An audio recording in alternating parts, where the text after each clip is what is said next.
Happy birthday, Daddy. Happy birthday, Daddy. Happy birthday, Daddy. Wala na. So ngayong araw nga pala ay kaarawan ko, habatiin niyo naman ako ng happy birthday. So ngayon pala ay June 3, 2024. Ako nga pala ay 36 years old na. So pumunta nga pala kami ni Marico niya sa simbahan para magpasalamat sa natatanggap namin pang araw-araw.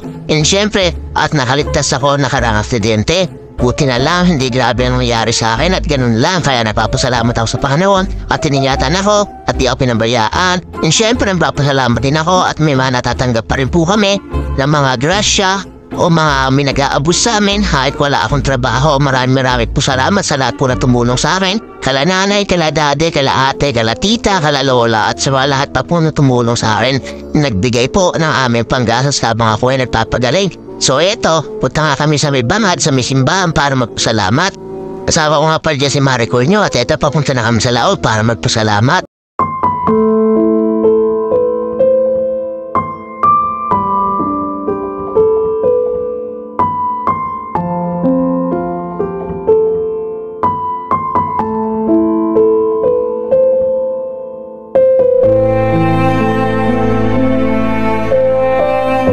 So yan, ito na nga at pauwi na kami at maraming salamat kay Marico at sinamahan nyo nga ako rito sa pagsimba at pinag-drive niya ako kasi hindi pa ako mapag-drive ng mga dikambyo at masakit pa rin yung paa ko. So ayan, natuuwi na kami mga pare ko and syempre bibili muna rin kami ng pang-onting panghandaan. Magpapasalamat ako dahil nga bigyan pa ako ng chance uli na mabuhay at ganun rin nangyari sa akin.